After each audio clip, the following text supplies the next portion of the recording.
siapa? Permisi, mohon maaf sebelumnya. Assalamualaikum warahmatullahi wabarakatuh.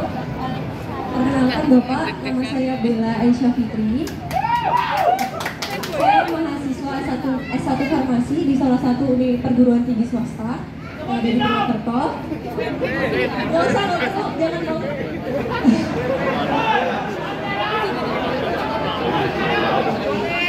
Jangan maksa-maksa. Ini kan desak Anies bukan desak Bella. Saya dari Jambi, Bapak. Kebetulan kuliah di sini. Nah, di keluarga saya terbagi jadi 3 kubu. Saya milih Bapak. Ibu saya milih kubu sebelah 02. Bapak saya pilih kubu sebelah 03. Kebetulan kan sebelumnya gubernurnya beliau. Jadi saya ingin bertanya di sini biar menguatkan pilihan saya sekaligus bisa menjelaskan ke keluarga kalau bisa ikut milih Bapak gitu.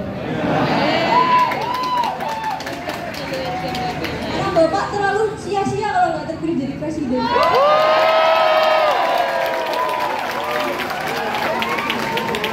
Udah bisa pencitraan belum Pak? Udah bisa pencitraan saya? Bapak Anies ya kan Pak? Bilang. Nanti diangkat jadi curkam deh. Saya rekam loh Pak. Jadi pertanyaan saya sebelumnya, Bapak Anies dan Caimin kan memiliki program pengembangan 40 kota jika terpilih sebagai presiden dan wakil presiden. Amin.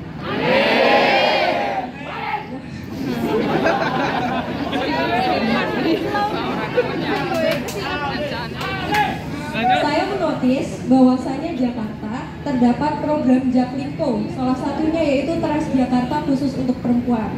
Itu kan bagus ya Pak, terutama buat kita perempuan biar aman dalam berkendara. Kemudian ibu-ibu kan nggak perlu sen kiri belok kanan ya kan Bu.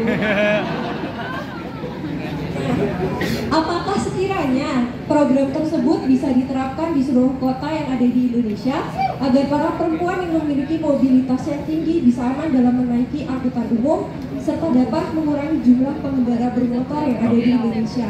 Selanjutnya, pelebaran jalan agar tidak terjadi macet serta diadakannya akses khusus pejalan kaki yang aman serta nyaman bagi masyarakat Indonesia.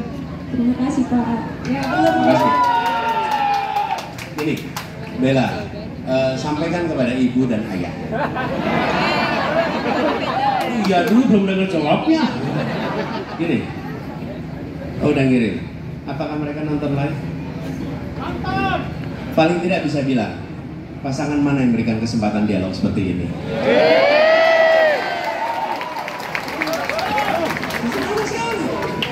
Sekarang saya tanya, saya ingin sampaikan ini, kenapa dialog ini diberikan? Begini teman-teman, kita rakyat Indonesia akan memilih orang. Jadi Anda harus tahu seberapa banyak kesamaan pikiran dia, si calon, dengan aspirasi saya. Nih, tadi saya berikan jawaban. Semua mendengarkan, sambil mendengarkan, tidak mungkin semua orang setuju 100%. Betul nggak? Sambil mendengarkan saya bilang gini, yang ini saya setuju 90%. Ini kelihatan 80%. Mungkin ada yang bilang pertanyaan yang sama, saya nggak setuju jawabannya. Saya merasa hanya setuju separuh. Tapi paling tidak, pasangan nomor 1 memberikan kesempatan untuk rakyat menilai pikirannya dan mencocokkan kesamaannya. Nah, dan itu dilakukan lewat dialog. Bella duduk di sini memang sudah direncanakan? Tidak. Saya terimanya random. Ketika saya ditanyain kebinekaan random. Saya ditanyain ke supir random. Betul tidak? Saat ini juga saya harus jawab. Saat ini harus mendengarkan, harus menjelaskan. Dan itu artinya menggali pikiran otentik. Okay? Kalau pidato disiapkan naskahnya itu kosmetik. Bener nggak? Iya.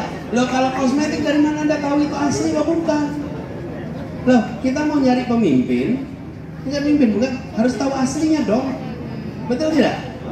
Misalnya tenang apa tidak, emosional apa tidak.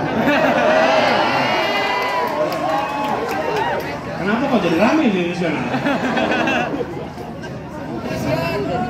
Jadi, tapi kalau itu pidato bisa ditutupi pakai kosmetik. Tapi kalau dialog begini nggak bisa otentik. Dan saya ketemu pertanyaan-pertanyaan yang jelimet, pertanyaan yang banyak orang yang berada dalam posisi berkampanye nggak kepengen ditanyain. Betul nggak? Kan kalau kampanye paling enak satu arah, bukan? Kalau ini ditanyain, nah. Jadi teman-teman sekalian, justru saya ingin sampaikan adalah pada siapapun, saya selalu bilang saya tidak meminta Anda memilih saya, tapi saya meminta Anda menjadi pemilih yang rasional. Ya. Apa artinya pemilih rasional? Pemilih rasional itu pemilih yang memperbandingkan. Karena rasio itu artinya perbandingan. Kalau orang rasional dia memperbandingkan, silahkan berbandingkan apa saja boleh. Membandingkan rambutnya boleh, memperbandingkan jogetnya boleh.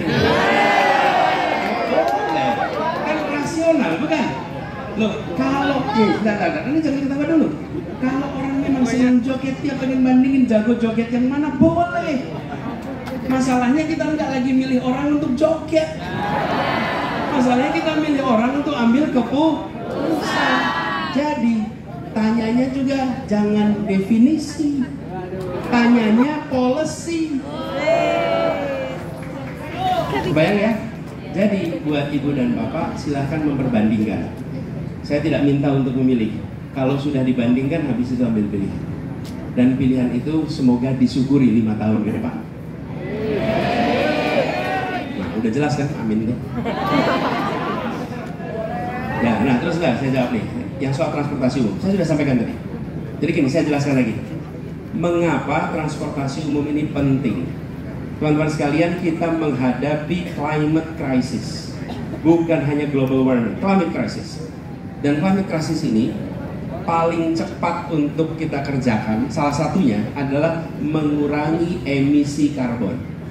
Dan salah satu caranya, bukan satu-satunya, adalah mengubah mobilitas penduduk dalam kota dari kendaraan pribadi ke kendaraan umum. Begitu diubah menjadi kendaraan umum, maka kita akan menyaksikan penurunan. Satu. Yang kedua, yang tidak kalah penting, ketika kita berbicara ini, kita akan satu langkah lebih maju dengan menggunakan transportasi umum berbasis listrik. Walaupun memang tidak optimal. Kenapa? Karena pembangkit listriknya masih belum ramah lingkungan. Betul kan?